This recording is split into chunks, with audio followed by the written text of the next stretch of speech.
Hey everybody! Today I just really quickly wanted to show you a medical kit that I created about a year ago. I'm kind of calling this my DIY budget medical kit. I believe I built this one for a little less than $150. However, I'm pretty sure that after watching this video, you'll probably be able to build something close or similar to this one for probably 100 or maybe even less.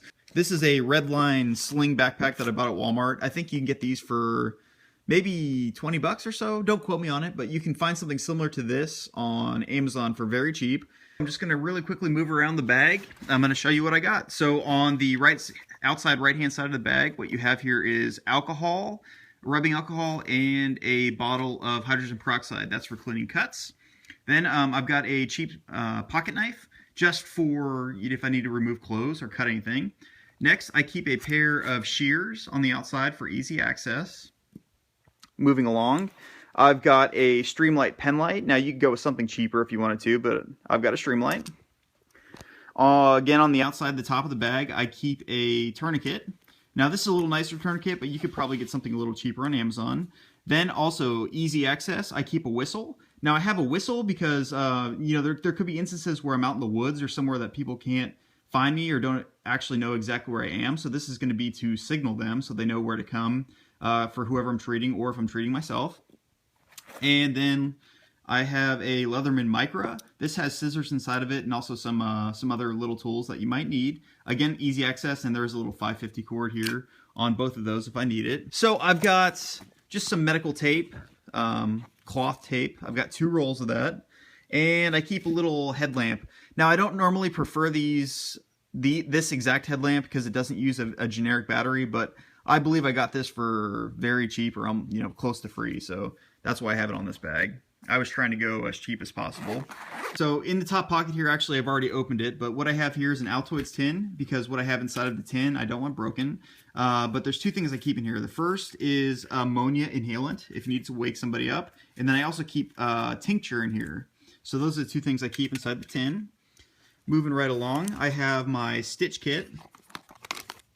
I've got a 10-pack of Steri-Strips. Steri-Strips are basically really strong band-aids that can keep a wound closed.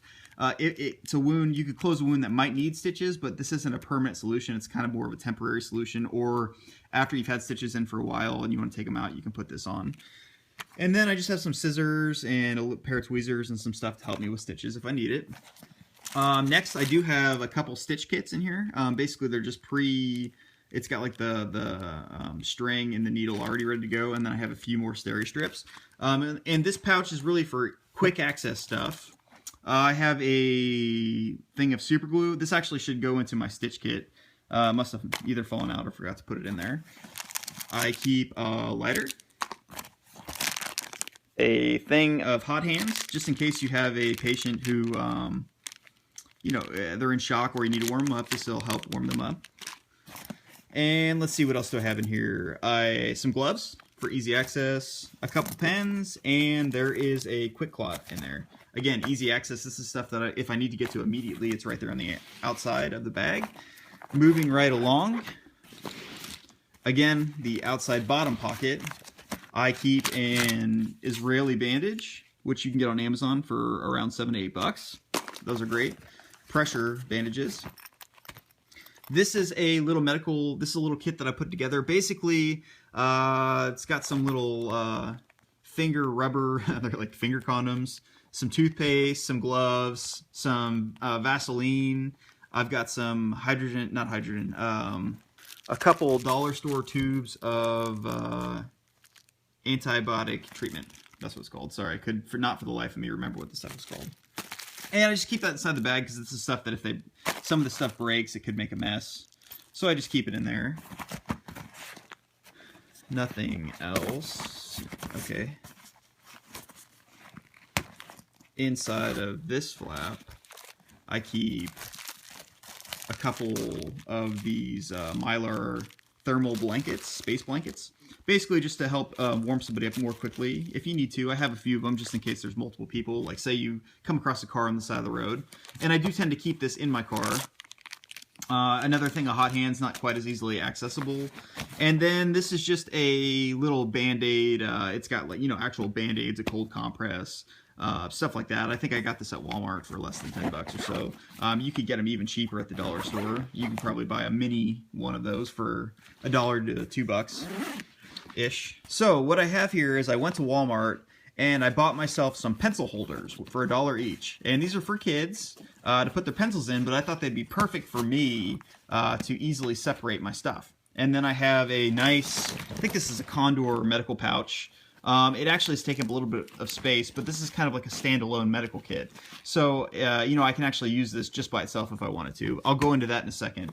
So what I have inside of here, first I have 550 cord, a dollar store glow-in-the-dark bracelets, which I can use for marking. Say I come across the car in the middle of the night and I want to mark where people are or mark off the car so nobody hits it. I have that availability, or the ability to do that, excuse me. Next, I have this lighter. It's just another lighter. You know, you never know when you might need to start a fire to keep somebody warm. And 550 cord is great for a million different things, so I just figured I'd show you guys that. In the tan bag, what I have is a splint, which is, this is a bendable one, so you can just put it wherever you need it. I have quite a few gauze and a extra pack of Band-Aids and some smaller gauze pads, and then 2 of these elastic, like the medical elastic. Don't even really know what they're. It's like stretchy elastic stuff that you can use it to hold down gauze or put slight pressure on stuff if you need to. Very convenient. It's actually very, very, very helpful.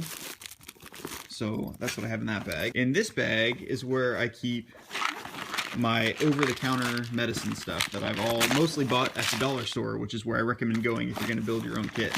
So, in my medicine kit, I have allergy and sinus. Got it for $1. Motion sickness. Oops. Nighttime sleep aid. And you can say I've kept them in there so I know what they are, but I folded them down to make them easily fit. Acid reducer. This one is Mucinex. Caffeine pills. Multivitamins. Aspirin. And when you're buying medicine, just keep in mind that this stuff does eventually go bad. Stool softener. Some more sleep aid. Some chapstick, some extra chapstick, some more Mucinex. Some Tums.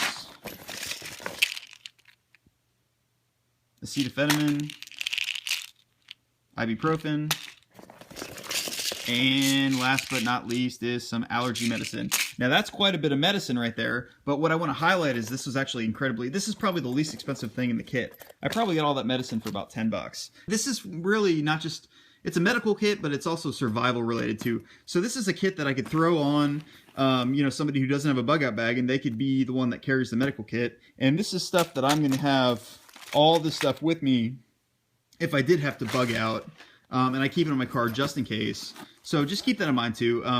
You know, I know some of this stuff, like, you know, stool softener, well, it may not be like immediate care stuff, but I do have it just in case I need it. Looking in this bag here, it appears, yep, I've got some more gauze, and gauze is important. You know, if you know you have something that you need more than a Band-Aid, but you don't want to use your Israeli bandage, that's where the gauze really comes in. And it appears most of this stuff is Curad surgical dressing. Yep. So that's pretty much what I have in this bag. It's just gauze. I kind of just have this as a standalone medical kit, so if I had to toss it to somebody, they could roll with this while I'm using the rest of the contents out of this bag. So opening it up here, I just have a Bic lighter, a tampon, which there's actually a video out there that shows all the uses for a tampon.